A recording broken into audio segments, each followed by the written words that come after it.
The actor's purpose never changes, whether you're on stage or you're on film. But the medium, stage and film, requires a different approach to your acting style. Now, a lot of actors start their career on stage. It may not be a big stage in Broadway. It may be a community theater. It may be a stage at high school or college. I started mine in college on stage. And as I learned on stage, you have to project. You have to be a bit bigger than you are when you're on film or television. So I know you've probably heard this in the past that there's an old saying that goes, when you're on stage, you're playing to the cheap seats, the seats all the way in the back or the seats all the way in the balcony. And what that means is you have to project. Your actions may be bigger. Your responses may be bigger. If it's comedy, the sight gags may be bigger. So that is the basic difference between stage acting and film acting. But there are a unified purpose, believability. Even if you're on stage, even if you're acting in a small dinner theater or you're acting in a small black box theater, what they call that, where the audience is closer, you have to scale your performance for the environment you're in. Now, if you're in a gigantic amphitheater outside somewhere, then you're open to have more larger movements, more larger reactions, more, wider response to what your fellow actors are giving you. And that doesn't play in film. So that's what we're going to talk about a little bit today. I'm going to get into this. This is not a lesson that you can learn from one video, not a lesson you can learn from two videos. Where you're going to learn this is actually by doing. I'm going to explain some of it to you, but the way you're going to really learn it is trying it for yourself. Getting yourself into situations where you're on stage and maybe getting yourself in situations where you're on film. It doesn't have to be a professional union film. It doesn't have to be a union stage. You can, like I've said in many of my videos before, you can organize these places to deliver your performance with family and friends. That's one of the best ways to get started. If you look at a lot of actors who started out, they start out on small productions. They start out doing shows in their family living room for their relatives. So that's where you refine your delivery, where you refine your skill and your talent by performing for friends and family. But again, the basic difference between theater and film or television is that theater is bigger. Your responses are bigger. Your actions can be bigger depending upon the venue you're in. And then on television and film, it's smaller. Your reactions are smaller. For instance, okay, here's an example. Let's see if I can do an example, an impromptu example to show you what I mean. Now, say, for instance, let me think of a line. Okay, here's something. Now, this is how potentially I would deliver something like this on stage. Why did you do that to me? I would never do something like that to you. How could you do this to me? Now, the same line, I'm probably going to make it a little bit different, but the same line. How could you do that to me? I would never do anything like that to you. I can't understand why you would do something like that to me. You see the subtle difference? Theater, again, bigger, bolder, wider emotions. Television and film, much smaller. Again, these are basic lessons, 101 lessons for the beginning actor. There are variations in all of this.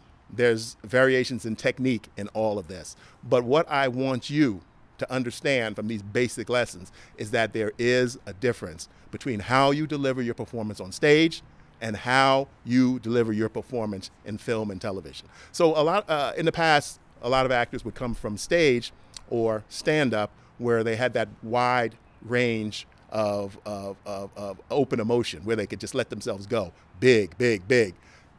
But once they get to television and film, you have to bring that down. You want more realistic, more naturalistic performances in film and television. And again, this is something that comes with practice.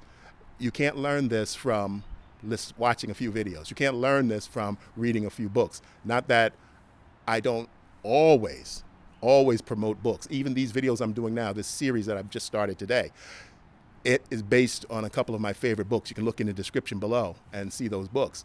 it's based from stuff I've learned from those two books that are kind of my central studying pieces as I began my acting career. And I used it all throughout my career, and I still use it. I refer to those books. I go back and refresh myself on the knowledge that I learned from those about the difference between stage and film acting, the subtlety, the expanded delivery on stage, the exaggerated emotions. All of that is something that comes with practice, but you need to know that there is that difference there. You need to know that there is a difference in delivery. There's a difference in pacing. There's a difference in speed. And as you develop that skill, and as you develop your own personal acting style, you can vary between those types of delivery that you make when you're doing a performance, when you're in a stage play, maybe you're in a big, gigantic amphitheater, when you're in, maybe if you get a job on a cruise ship, or you get a job, an acting job on a Shakespeare in the Park, the delivery is much different than from in a television series, or a one-liner on a television series, or a film where you maybe have one line, or you may be a supporting role, you may be a featured role. So keep that in mind. Think about that. Practice delivering lines different ways, where it's bigger, it's smaller, it's more subtle. And decide what area, sometimes a lot of actors jump between stage and film. A lot of film actors who are successful go back to the stage to refine their skills and go back to their roots and refine that live performance where there is no interruption. That's the one thing about stage that I really loved when I did stage work. You had to think on your feet, because sometimes you may drop a line, a fellow actor may drop a line, but you have to keep going. There's no way to say, cut, can I take that over again? It's a live performance, and you have an audience there, and you need to think on your feet and keep going. But the performance is bigger on stage. And sometimes it depends on the stage setting itself. It may be a more intimate, like I said before, a dinner theater. It may be something where, it's a small, intimate group of people. You never know. So you, as an actor, you need to have that skill, not only the skill to be believable, not only the skill to, learn your lines and deliver them in the appropriate situation. You need to know when you shift between stage style and film style. And also, even in television, there are different styles of delivery based on the show. Some shows are a little bit more exaggerated than others. Some are straight on realistic. Some have a specific style. I remember a few times when I was cast on a television show, and it had that kind of fast-paced, rapid delivery. And, I have my style that I've developed, and I was cast for that style, and it fit in, but it wasn't the fast-paced, rapid delivery that everyone was used to. And it worked out fine, because I was playing a police officer. So I wasn't a reoccurring role. I didn't really come in and mess up too much of their standard style, but I fit in using my own style. Now, I had the ability to change it if the director came over and said, James, you need to pick up your pace a little bit. We deliver lines a little bit faster around here. I would have done it, and I could have done it. So that's where you need that flexibility. And you have to always be ready to take those notes and implement them into your delivery, whether it be film, whether it be stage. And you have to be able to regulate yourself to stay in style with the other actors and the show. Proximity changes everything. On stage, you may have the front row of viewers or your audience, like maybe 6 feet from you. But as on camera, your audience is maybe 3 or 4 or 5 inches away from you. So they can see the subtleties that you deliver. They can see the reaction in your face. The camera is there. The camera is non-blinking. The camera studies you. So you have to be in that realistic delivery, that realistic style when you're on camera.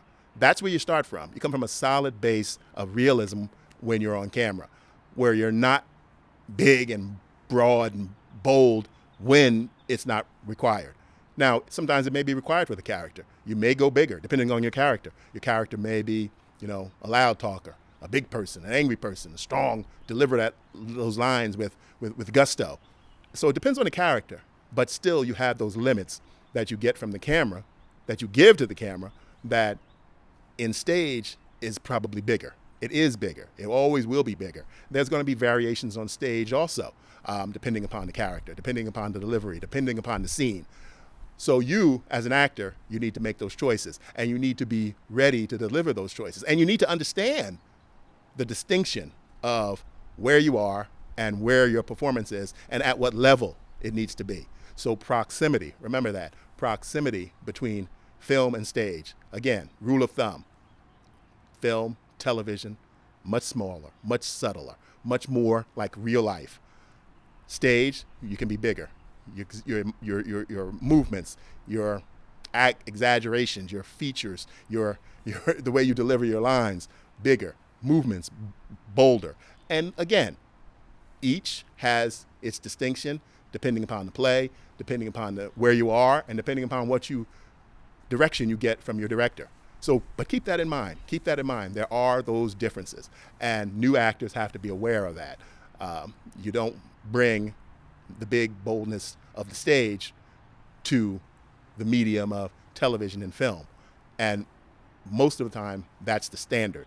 That is the standard difference between stage, bigger, film and television, much smaller, much more realistic. So that's something that I want you to get in your mind and practice it. You can even practice it yourself. Nowadays, with this technology we have, videotape yourself, do a scene for stage, do a scene for the film, and look at the differences. Look at the subtleties. You can do something like that with friends, actor friends. Get together and do a scene for film and the other do the same scene for stage, and examine each other, critique each other. That's the way you learn, by practice. The best way you can learn is by doing. So theater requires projection, and television requires containment. So let's talk about television first. So when I say containment, I mean you have the emotions there that could translate into stage where they could go bigger. But on television, you keep those internalized. A lot of this may not be, if you're new, a lot of this may not be completely obvious to you as a new actor. But as you practice it, you will understand that when you're delivering something, think about real life, when you have those emotions and you're holding them in because you don't want to blow up, that's called containment. You're containing those emotions, and it may be seen in your face, it may be seen in your eyes, it may be seen in the rapid fire delivery or the emotion that comes across. And the camera can see that. You have to trust that the camera can see that. If you're really feeling it, the camera will see it. So that's the thing that comes with practice. It's not something that just, naturally comes to every actor. And the confidence to trust yourself, to trust that the camera is seeing what you are giving it. So that's another area that comes with practice. But again, projection, where you do it bigger, you do it bolder, your movements may be more exaggerated. That's for the stage. So that's really the thing that I want you to get across. And all this we're talking about, the difference between film and stage delivery. So again, projection for the stage, remember that. Projection where you're bigger, you're bolder, you're stronger, you may be louder. I don't mean loud as screaming. You may be louder as far as the emotion, the strength that your voice comes out, where you project that voice. That's for the stage. Watch some stage plays.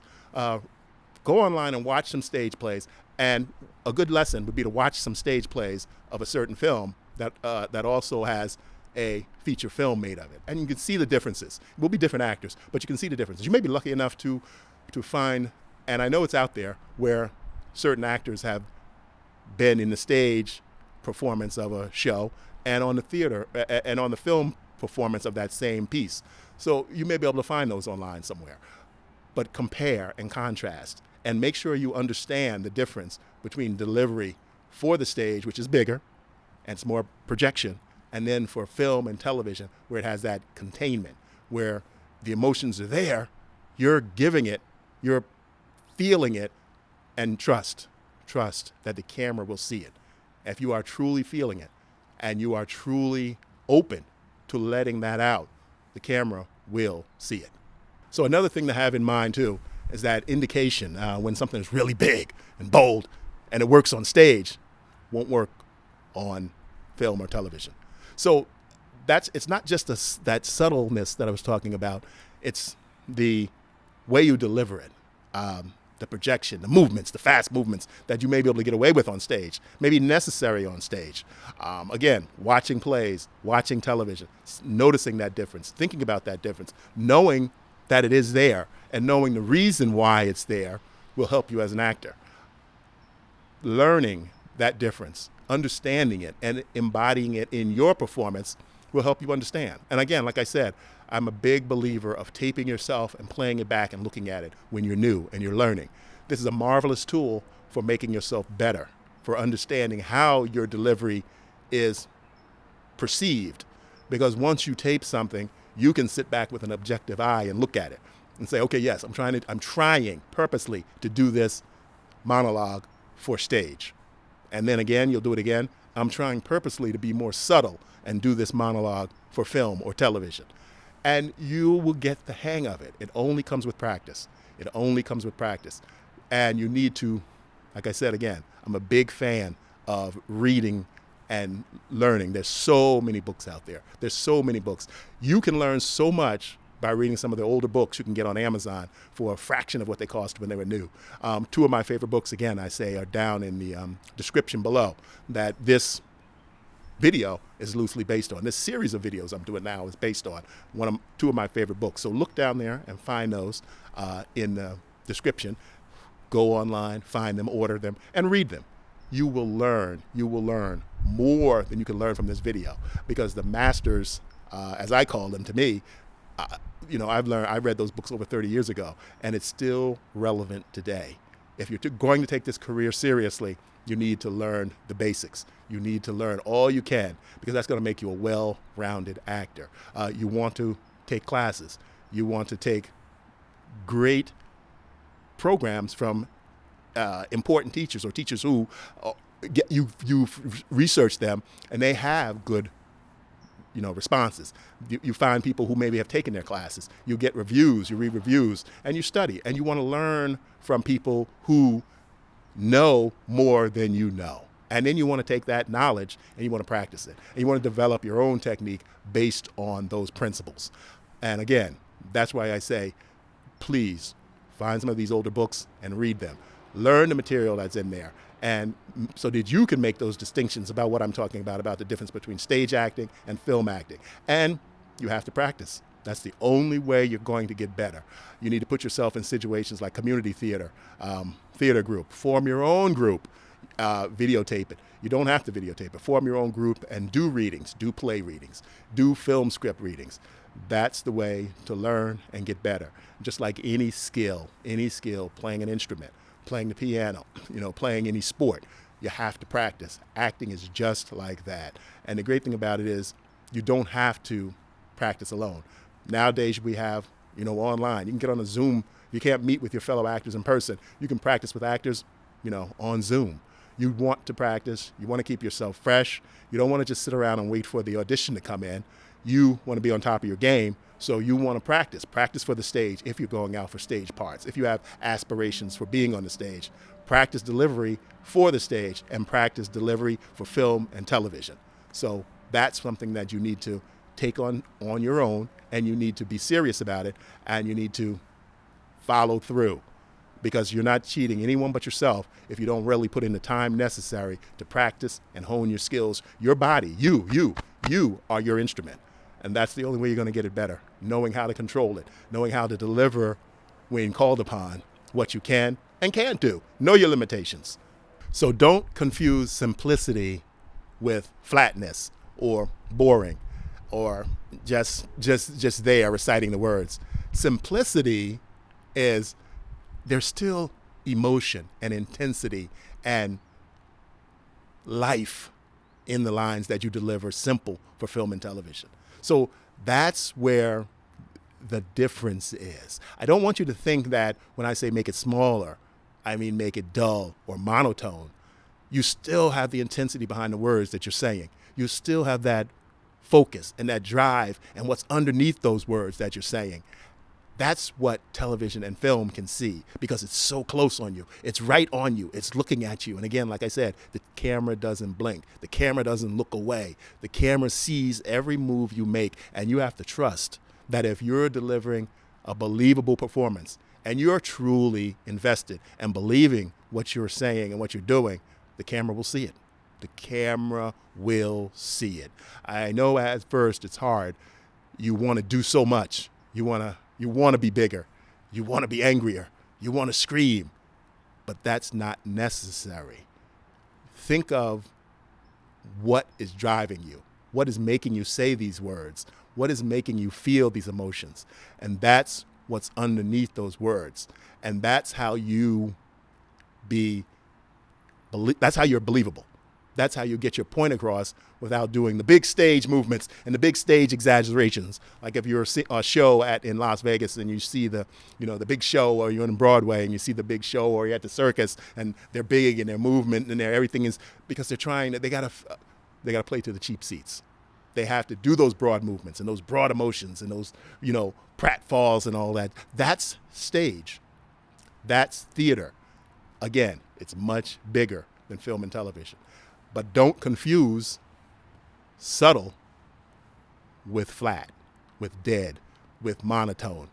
You have to have those feelings going on inside, and you have to trust that the camera is going to be able to see it. And that's where experience comes. That's where, like I say, shoot yourself. Get in student films. Get in non-union films if you can. But don't sit around because you want cast in something and not shoot something. Get a tripod, set your own camera up, and do readings to it, just like I'm doing this YouTube video to you right now. And judge yourself. Look at it.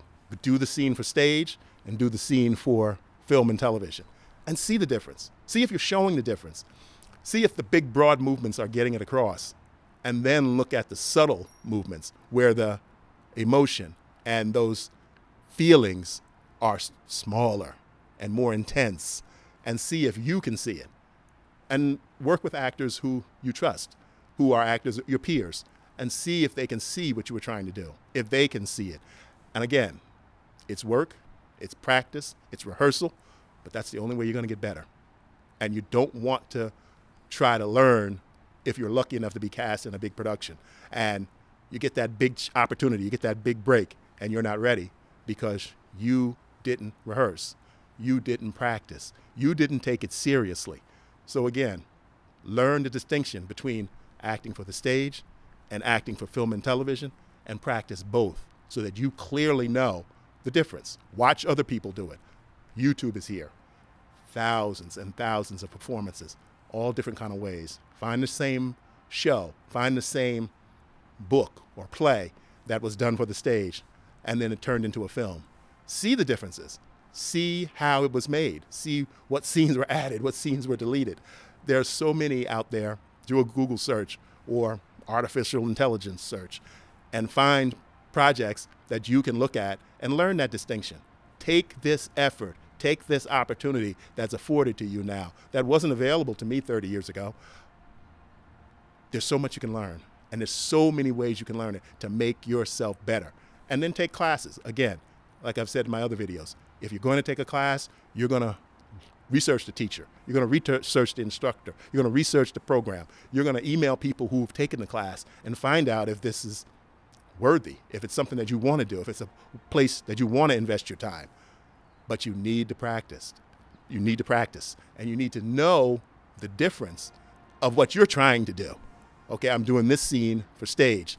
I'm doing this scene for television.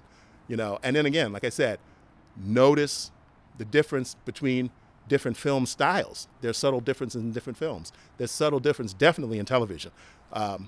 There's the broad-based, like Nickelodeon comedy, which is more geared towards stage. There's all different types. So you need to make yourself aware that there are different subtle types in acting, even within different shows. So that's why people may tell you to watch a show that you're interested in getting on. Or worst case scenario, happens to me a lot. I'll get an audition for a show I never watched. So I'll go to YouTube and I'll watch some of the show. I'll watch some of the episodes. So you don't have to watch the whole episode. We watch, some of the different seasons just to get a feel for the acting style that the actors who are cast in the show, who are the regulars, how is their delivery? How is their speech pattern? And everyone kind of falls in with the overall feeling of the show. because that makes a series realistic. And that makes the viewer want to continue to watch it because they know what to expect. They like it and they know what they're going to expect. So make yourself aware of these different styles and practice them. Try them out. Again, you don't have to have a lot of people around. It can just be you and your camera. Watch it, play it back, see how you've done. Evaluate yourself honestly, and you will learn.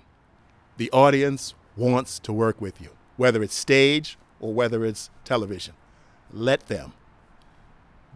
Give them a truthful performance. Let them watch you. Let them see the truth that you want to deliver in this role, the reality that you want to bring to the character. I know if you're new, a lot of this may not be easy to understand right now, but as you practice more, you will feel when you deliver something believably. It's a great feeling. I used to do a training program when I first moved to California where we did stage plays for kids to promote college. Now it was fun stuff. It was wacky. It was playful to keep their attention, but at certain points we would get serious, and it felt like you were getting through to them when they would go silent and they would listen. You could almost feel them leaning in, listening to you as you delivered the information, and you were fully invested, and you believed it, and you were being truthful, and you were being open, and you were revealing yourself to them. They would listen. They would get it. They would absorb it. And that's the greatest feeling there is. And that's what you want to shoot for, whether you're on stage and you're doing it big and bold and broad, or you're on television and you're doing it smaller and intense and more with a purpose, that you know that camera is looking right at every move you make. The camera sees your eyes. The camera sees your eyebrows. The camera sees the wrinkles in your forehead. And you don't want to be consumed with that, but you need to know that that's why your delivery in film and television is smaller, because it sees everything. You don't have to play to the cheap seats, because everybody can see you a close up. Most of the time, the director is going to get wide, medium, and close up shot, and he has the ability to go to that shot where it's just the intensity in your eyes, where it's a wider shot, where it's maybe your head and shoulders, or extreme wide, where it's your full body. So, but you want to deliver that consistent performance that fits film and television. And if you're bigger and you're on stage, you want to deliver that bigger, broader performance with your on stage that fits the venue you're in. So I know this is a lot of abstract, kind of sounds abstract to you if you're new. But again, read, learn, and practice. That's the only way you're going to get your mind around this. You're going to actually have to do it to really understand what I'm saying, because that's the only way you really learn, is by doing in this field of being a creative artist as far as acting goes. Learning by doing. There's no better way. So again, practice on your own. Practice in the mirror. Practice on video. And play it back and look at it. And evaluate yourself honestly. Was I believable? Did I believe this? If I was watching this, would I believe it? Was I too big? Was I too exaggerated? Was I trying too hard? That's another thing with film and television. You can't try too hard, because you have to believe it. If you're thinking about what you're going to do, then you're not really doing it. They're not being truthful. Just like I'm talking to you right now. A lot of what I say is, I have a little notebook. A lot of what I say here is planned, but just the top part is planned. The talking point, as they say in the business, is planned. The rest, I'm talking to you believably from the heart. And the talking points keep me focused. The talking points keep me from going off on a tangent. But the words that I'm saying to you are coming from the heart. They're believable. And when you are able to do that, when you are able to connect with the audience and connect with the camera, people will believe you. People will understand that this is real. And that's what the viewer wants. They want to suspend they want to be entertained. They don't want to see the acting. They don't want to see the show. They want to see the character. That's what makes people attracted to television shows, movies, theater, when they get invested in the character and they believe the character and they identify with the character. Even if they hate the character, they identify with the character and believe this is a real person and I'm watching this real event. They want to suspend their belief that, they're watching a show. And if you watch something, you get absorbed with it, whatever movie franchise you may like or television series you may like, and you're really into it, as you're watching it, you get absorbed. You think that they are real. You're watching real people, and that's what makes it interesting. And that's the actor's goal, is to be believable, that this is a real person I'm watching, that these are real emotions, that these are real feelings, that these words that I'm saying right now are coming out of my mouth for the very first time, and they are. Right now, they are. So that's where you want to get to in your performance, where you're delivering someone else's scripted words, but you're delivering them like they're coming out of your mouth for the very first time. That's believability. That's what I tell actors sometimes when I'm doing training, when I'm doing classes. I tell them to tell me a story that they know well. And sometimes actors have difficulty with that. And, I tell them, I said, you need to get over that. You need to get over that. Because if you can't deliver your own lines, your own words believably, how are you going to deliver someone else's lines or someone else's words believably? If you can't get your own point across to someone, if you're in a relationship with someone and you're trying to get a point across to them and you can't deliver it believably, then how are you going to do someone else's scripted lines believably if you can't even deliver your own believably? So that's another way you can start. Think of something that maybe a situation you were in the past where you didn't say what you wanted to say. And that's happened to all of us in life. Boy, I should have said this. Boy, I should have said that. Or I wish I had told him the truth. Or I wish I had told her how I really felt. Those are emotions that you want to bring to your acting. Those are feelings that you can't have in acting because we, as the viewer, we need to see what the character feels. Now, you're going to get characters that are hiding their feelings, but even though they're hiding their feelings, they're there because they're on the inside. The actor knows. The actor knows what he's saying. He knows what points he's trying to get across. He knows what points he's holding back. So you, as the character, have to know the same. So again, it all comes with practice. I know this is a lot that I'm telling you is a lot abstract, and it may be difficult to, if you're new, it may be difficult to comprehend. How am I going to do this? What are you talking about? How is that possible? I felt the same way when I first started. Don't overthink it. And I hate that term. Someone said that to me a few months ago, and I just hate that.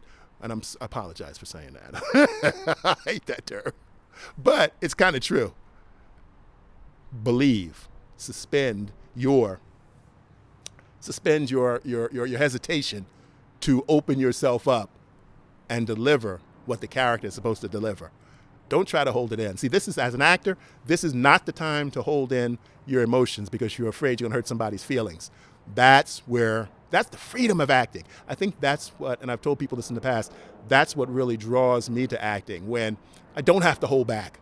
I can be the real me. I don't have to worry if I'm hurting somebody's feelings. I don't have to worry if I'm saying something that's going to step on someone's toes. I don't have to worry if I'm going to say something that's inappropriate or that's going to make somebody feel bad, or if I'm saying something that's politically incorrect. When you're acting, you're following the script, and you need to believe what you're saying and fully accept it and deliver. And that old saying they used to have, stand and deliver. You want to deliver these words, these feelings, these emotions. Don't worry about if you're hurting somebody's feelings. And that's the freedom. That's the beauty. Honestly, that's the beauty of acting. When you can say, and a lot of times you get that as the bad guy, but I mean, I played a serious person. And I love those roles because you can let loose. You can say what you feel. And that's what I try to do on this channel, because when I'm talking to you guys, sometimes you may look, you see my forehead is wrinkled. I appear to be mad, but no, I'm not mad. I'm enjoying being able to talk freely and say the truth without worrying about who's going to say, oh, that's not true, or you could do it this way. There's always ways you can do something else. There's much better actors than I am, obviously. There's much more eloquent speakers than I am, but I deliver the truth. And that freedom, that that openness to be able to deliver the truth is, it's intoxicating, because you don't have to worry, am I hurting somebody's feelings? Am I saying something that, I may regret later, So that's what you need to embrace in the world of acting, where your emotions can be open. You can say what you truly feel, and you're going to get characters, that mirror what we have to do in real life, where we can't really be ourselves, and that's part of it. But in your face, you can say one thing and you could be thinking something else, and we need to see that. The camera needs to see that. And even on stage, sometimes that's why stage is much broader. Stage is much bigger. Stage is much more, fluid and joyful and playful, I guess you could call it, but it's bigger. And the same thing applies there. The same thing applies there. It has to be real, it has to be believable, but it just will be bigger than film and television. So keep that in mind. Again, these are things that you have to practice. Forget the saying that less is more. I know a lot of people say that, and that's just a shorthand way to say, don't make all funny faces, don't do too much, don't be too big, you're not on stage. A lot of times you'll hear an actor from stage get that note from his director or her director, less is more. Sometimes less is more. But it's not always just less is more. You want to be truthful. You want to be truthful. And you want that truth to fit the environment, to fit the medium, as they say. Stage, bigger. Film and television, smaller. But you still have that same underlying truth that you're delivering in your performance. And you have to believe it first. You first have to believe it. Because if you don't believe it, we, the audience, we're not going to believe it. So that's the first stage, is for you to believe in these imaginary circumstances. You have to believe, you have to live truthfully, as they say, in these imaginary circumstances. You have to make yourself believe that, okay, I'm holding up this bank. How would I feel if I was holding up this bank and I'm pointing this gun at all these people? Okay, flip it over on the other side. How would I feel if I'm the bank teller and this guy's waving a gun in my face telling me to put the money in the bag? You have to believe it, because if you don't believe it, your face won't show it. Your emotions won't come through. Your emotions won't come through. And you don't want to try to have to force it, because that's when the acting gets bad, when you're trying to force that you're afraid. Again, a lot of what I'm saying for new actors is going to be hard to understand until you practice it. But you have to have those feelings on the inside and trust that your body will show it. It's a lot of trust. But as you practice and you're able to let go and you're able to believe in this imaginary circumstance, and I mean truly believe, because that's where the good acting comes. When the actors truly believe it themselves, the camera can see it, the video film can see it, and the audience can see it, even on stage. It may be bigger, it may be bolder, it may be louder on stage, but you have to believe it. No matter if you're on stage, no matter if you're on film or television, the first step is for you to believe it. You have to believe in this imaginary circumstance that is real, and you have to accept it. Because if you're not believing it, we're not going to believe you. Like a lot of times you'll see, excuse me, I'm getting swarmed by mosquitoes, but a lot of times you'll hear someone say, I didn't believe that performance, especially in classes. And that's the good thing about class, because you get that instant feedback. And if you're with a teacher that you trust and you're doing what you think is good work, and they're looking at you objectively, and hopefully they're looking at you objectively, and most of the time they are, I don't believe it. I don't believe that. I don't believe what you just said to her. I don't believe that you're in love with her. I don't believe that you hate him. I don't believe that he cheated on you, and you're telling him that you know about it. You have to believe it, or we won't, as the viewer. Remember that. All this I said too is getting down to this last part, that you have to believe in these imaginary circumstances, that this situation, this emotion, this situation is real, and it's happening now. And that comes with practice. That comes with rehearsing. That comes with the skill of doing it. Like I said in the very beginning, the best way to learn all this, what I'm talking about, is to actually do it. And you don't have to sit around and wait until I'm hired on a big SAG movie, or I'm hired on a television series and I'm a series rep. No. You have to learn that now as you're new. You have to learn that. And the only way to learn it is by doing it. Again, get some friends together. Get some family members together. Get people to help you. They don't have to be actors, but you need to rehearse. You need to practice. You need to set aside a little bit of time each day. Maybe not each day, maybe a couple times a week. Just like if you're going to exercise at the gym. You can't just go and work out one time and think you're going to be in shape.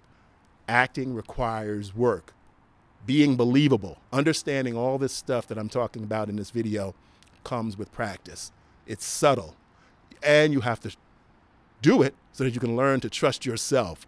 Because if you can't trust yourself that I believe this, I'm shedding off all my stuff. How am I going to pay my rent this week? My car broke down before I got here. I got a flat tire, but I made it to the parking lot. All that stuff has to go away. You have to believe that this situation that you're in at this moment is real.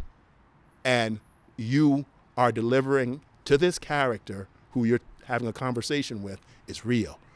These imaginary circumstances are believable. That's where you have to get to. That's the skill. That's the business. That's the task of the actor who is believable. Look at any actor that you like, actress, actor, who delivers consistent, believable performances.